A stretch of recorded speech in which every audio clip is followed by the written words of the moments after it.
Can we go to Councillor Fran Lister now? Thank you. Thank you, Sharon, for the report. But I am sorry, I don't know that I can support the report with the words that I'm reassured that there are appropriate mechanisms in place to support. Yeah, maybe the verbal responses might give me greater confidence and mean that I can, but beyond the report, the data doesn't go deep enough. And there's not really a willingness to look at patterns or high risk groups and root causes. So we can't claim to be doing the preventative work. I'll give an example of a group that's completely missing from the report: women aged 30 to 40, particularly mothers. National evidence presented to Parliament this year shows that this group is one of the largest groups leaving the profession. And when you understand the reality, it's not surprising. The emotional and practical load of raising a family and the constant sort of mental organising and worry sits on top of a job that's already demanding. You're expected to provide high energy, high quality, engaging teaching every day. In fact, you hold yourself, you hold those high expectations of yourself. But when it becomes too much, there's nowhere to hide in a classroom and you feel like you're failing. You're failing professionally and you're failing your family as well. So I want to put on record that if you are a Flintshire teacher and you find yourself in that position, you are not failing. You are you're doing an amazing job, but you're exhausted because the impossible is being asked of you. I welcome the reference to flexible working in the report, and on paper that sounds great. But in the real world, under 3 million annual reductions to school budgets, it's not realistic. Schools can't offer that because there's no capacity. So support services have their place, the VIVUP and the other thing, occupational health counselling, but they can't fix a system that's pushing people to breaking point, and it needs structural change. Work-life balance isn't an individual choice, it's cultural, it's structural, and it's shaped by leadership, and it's shaped by how we choose to resource our schools, and that's where, well-being is either protected or destroyed. It starts here. It starts with the collective responsibility of councillors, of officers, because well-being rises or falls on the structures that we choose to put in place and the resources we choose to put in place.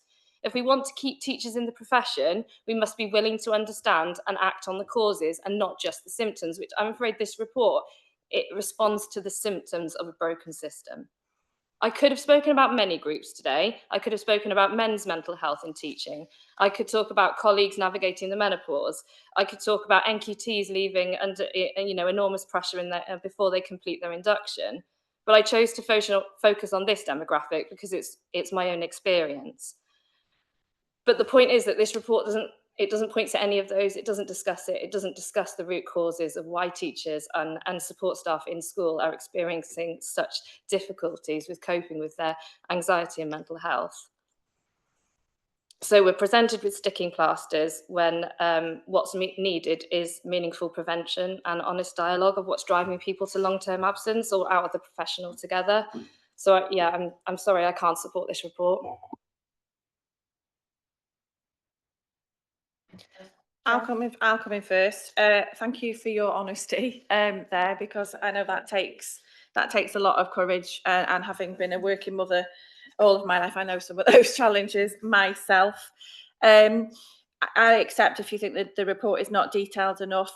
From my perspective, I was told we required an overview. Ordinarily, if it was one of our scheduled reports, we do go into greater levels of detail. More than happy to do that going forward. Also pleased that you mentioned menopausal women, because yeah, equally we see lots of challenges for that group, particularly at the moment. I'm not going to comment on the system because I think the system is determined by somebody other than myself, but I'm grateful for your honesty and your feedback, and more than happy to reflect that in a future report. Fran, oh sorry, Claire, do you want to come in? If I may, thank you. And again, really appreciate Councillor Lister's, personal reflections there. It is really challenging, isn't it? At the end of the day, we have a system that's you know, it starts at the Welsh Government level in terms of education policy. I've referenced, you know, the work that has been, you know, done over the last few years to really start thinking more strategically about the workforce and how actually decisions are impacting on them on a day-to-day basis.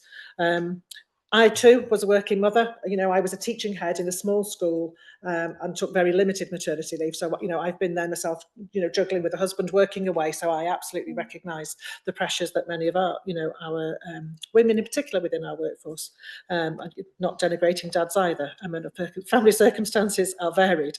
I think, you know, the challenge is that, you know, we, I believe, try and do as much as we can strategically as a portfolio to manage that workload within the sort of the national context.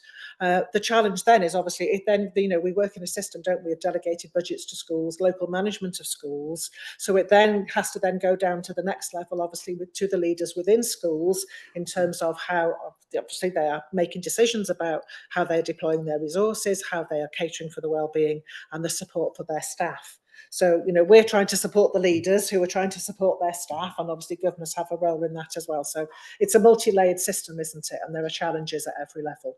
But I would hope, you know, we can reassure Councillor Lister that actually here in Flintshire, we try and work together as much as we can. You know, you as councillors, the role that you undertake and the decisions that you make, what the work we do as officers, you know, and the support we then try to provide to our schools, you know, obviously through our HR services, through our occupational health services, through the support they get through the portfolio in terms of their school improvement advisor, you know, and with officers, we're all trying to work collectively to manage what is a very, very challenging system for everybody. Thank you, Claire, for coming back on that one. I'll leave my questions to the end, but yes, I agree with Councillor Lister.